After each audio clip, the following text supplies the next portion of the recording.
Mendesak, paksi Moskow-Teheran menunjukkan tanda-tanda retak pada saat paling genting dalam krisis ini.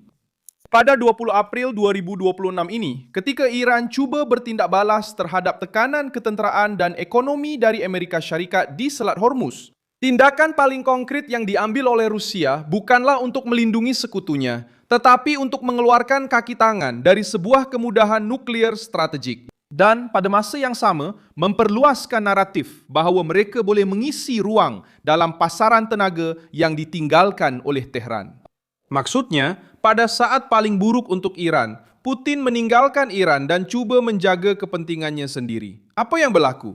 Secara praktikal, loji nuklear Bushehr di selatan Iran telah menjadi simbol jelas perubahan ini.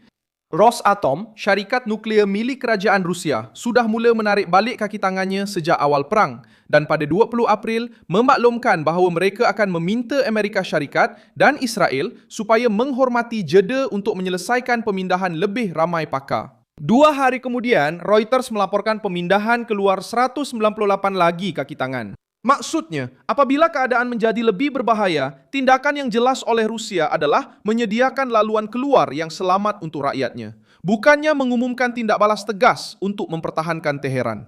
Siapa yang berada di tengah-tengah perkara ini? Vladimir Putin, Rosatom, dan kepimpinan Iran yang kini melihat rakan sejarahnya mengurangkan kehadiran tepat ketika tekanan meningkat. Di mana perkara ini memberi kesan paling besar? Di Bushehr, tetapi juga di seluruh pantai Iran yang bergantung kepada aliran tenaga dan laluan di teluk. Perkara ini sangat penting kerana Bushehr bukanlah satu perkara kecil atau sampingan. Kemudahan itu dibina oleh pihak Rusia beroperasi dengan penglibatan teknikal yang kuat dari Rusia dan sentiasa dianggap sebagai mercu tanda kerjasama antara Moskow dan Teheran. Rusia mengosongkan kaki tangan ini, mesej politiknya sangat berat. Isyarat yang diterima oleh Iran bukanlah mengenai keselamatan bersama, tetapi lebih kepada mengawal kerosakan. Kenapa? Setakat ini, fakta-fakta yang diketahui umum menunjukkan Rusia bergerak untuk melindungi kaki tangannya sendiri. Margin diplomatiknya dan kedudukan perdagangannya bukannya terlibat secara terbuka dalam mempertahankan Iran. Bagi Teheran, ini terasa seperti ditinggalkan. Dan dalam bidang politik pengabaian pada saat genting, kritikan biasanya dianggap sebagai pengkhianatan. Pada masa yang sama, Moskow mula bercakap seperti seseorang yang sudah melihat peluang di tengah-tengah kekacauan. Pada 7 April, Perdana Menteri Rusia Mikhail Mishustin berkata bahawa gangguan di Timur Tengah telah membuka peluang perdagangan baru untuk Rusia. Pada 15 April di Beijing, Sergei Lavrov menyatakan bahawa Rusia bersedia untuk menggantikan kekurangan sumber tenaga untuk China yang terjejas akibat krisis itu. Ini penting kerana ia menunjukkan bagaimana Rusia mula menampilkan dirinya, bukan sebagai perisai kepada Iran, tetapi sebagai alternatif pembekalan untuk mereka yang terdedah kepada kejutan di Hormuz. Bagaimana ini berlaku? Melalui tenaga. Jika minyak Iran menghadapi lebih banyak halangan, minyak Rusia mendapat lebih banyak ruang politik dan komersial. Dan perubahan ini bukan sekadar kata-kata sahaja. Reuters melaporkan bahawa Sinopec, syarikat penapisan gergasi dari China, telah membeli kargo minyak Rusia untuk menggantikan sebahagian bekalan dari Timur Tengah, tepat kerana risiko tinggi di Hormuz. Laporan itu juga menekankan bahawa syarikat tersebut biasanya mendapatkan kira-kira separuh daripada minyaknya dari Timur Tengah dan menjadi sangat terdedah apabila selat itu hampir ditutup. Siapa yang rugi akibat perkara ini? Iran yang bergantung kepada ekspor tenaga dan menjadikan China sebagai pembeli utamanya, siapa pula yang mendapat ruang? Rusia yang muncul sebagai pembekal yang mampu mengisi sebahagian daripada kekosongan itu. Perasaan dikhianati itu bukanlah lahir daripada kata-kata dramatik, tetapi daripada gabungan pengunduran Rusia dari wilayah Iran dan kemarahan Rusia ke pasaran yang berisiko hilang bagi Iran. Sementara itu, krisis di Selat Hormuz kembali memuncak. Reuters melaporkan bahawa Iran telah mengetatkan kawalan ke atas laluan tersebut, kembali menganggap sekatan Amerika sebagai perlanunan dan terdapat laporan kapal-kapal ditembak.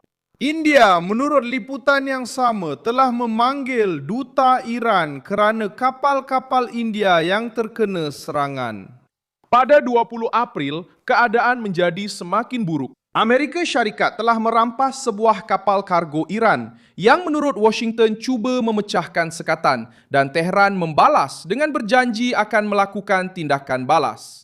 Sekarang ketika gencatan senjata sementara memasuki fasa yang paling rapuh, dengan adanya pemintasan tentara, sekatan laut, ancaman serangan baru, dan rundingan yang semakin lemah, Iran ditekan dari luar, dengan selat yang disekat dan risiko serangan baru dari Amerika Syarikat. Dan dari dalam, mereka sedar bahawa Rusia tidak bertindak sebagai sekutu yang sanggup menghadapi konfrontasi ini bersama-sama.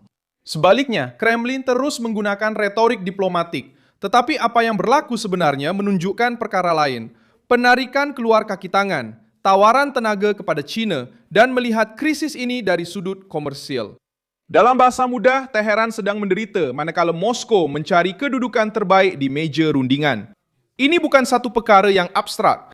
Inilah gambaran politik yang timbul apabila seorang rakan dalam peperangan memerlukan sokongan, tetapi sebaliknya menerima kalkulasi dingin. China menyedari risiko ini dan cuba mendorong keadaan ke arah pembukaan semula Selat Hormuz serta ke arah rundingan. Pada 13 April, Beijing menyatakan bahawa sekatan ke atas selat itu bertentangan dengan kepentingan komuniti antarabangsa. Pada 20 April, selepas penahanan kapal kargo Iran, Kementerian Luar China menyifatkan tindakan Amerika sebagai pemintasan secara paksa dan meminta semua pihak bertanggungjawab. Pada hari yang sama, Xi Jinping menegaskan dalam perbualan dengan Mohammed bin Salman bahawa Selat Hormuz harus kekal terbuka untuk pelayaran biasa. Ini mendedahkan satu lagi lapisan masalah. Bahkan negara yang paling banyak membeli minyak Iran kini berusaha untuk mengekalkan aliran maritim dan mengekang peningkatan ketegangan, bukannya menyokong Teheran dalam konfrontasi. Iran menjadi semakin terasing. Dan kenapa semua ini sangat penting? Kerana perang bukan lagi sekadar ketenteraan, ia juga telah menjadi satu pertempuran untuk pasaran, pengaruh dan kelangsungan ekonomi. Reuters menunjukkan bahawa trafik di Selat Hormuz kembali hampir lumpuh. Hanya 3 penyeberangan berlaku dalam masa 12 jam pada hari Isnin ini. Dan harga minyak naik hampir 5% kerana ketakutan terhadap kemungkinan runtuhnya gencatan senjata. Apabila dunia melihat kapal-kapal terhenti, premium risiko melonjak dan rundingan tersekat, setiap pengeluar cuba merebut peluang. Rusia sudah pun menyatakan dengan jelas bahawa mereka mahu menjadi pihak yang mengambil peluang itu. Iran pula pada pihaknya perlu menjual, perlu bernafas dan perlu membuktikan bahawa mereka masih menguasai sebahagian daripada papan permainan itu. Tetapi semakin ketat sekatan itu, semakin lemah kedudukan mereka. Pada akhirnya soalan, siapa yang mengkhianati siapa mungkin boleh menjadi tajuk utama yang sensasi. Tetapi, apa yang benar-benar penting adalah pergerakan yang dapat dilihat. Dan pergerakan yang dapat dilihat hari ini adalah seperti berikut. Orang Rusia keluar dari Buher. Moskow mengatakan mereka boleh membekalkan China. Syarikat penapisan China meningkatkan pembelian minyak Rusia. Selat Hormuz kembali tegang. Dan Iran berjanji akan memberi tindak balas selepas melihat kapal kargonya dirampas oleh Amerika Syarikat. Gencatan senjata yang diumumkan pada 7 April kini berisiko. Perbincangan di Islamabad telah kehilangan momentum. Dan Donald Trump sudah memberi isyarat bahawa sekatan akan diteruskan walaupun tanpa jaminan lanjutan gencatan senjata. Pada saat Teheran paling memerlukan, Moskow berundur dari gelanggang, bercakap sebagai pembekal global dan mengubah kelemahan sekutunya menjadi peluang. Itulah sebabnya kisah ini meletup dengan begitu kuat. Ia bukan sekadar tentang orang Rusia meninggalkan Teheran. Ia tentang Iran menyedari, pada saat yang paling buruk, bahawa Iran sebenarnya lebih bersendirian daripada yang disangka.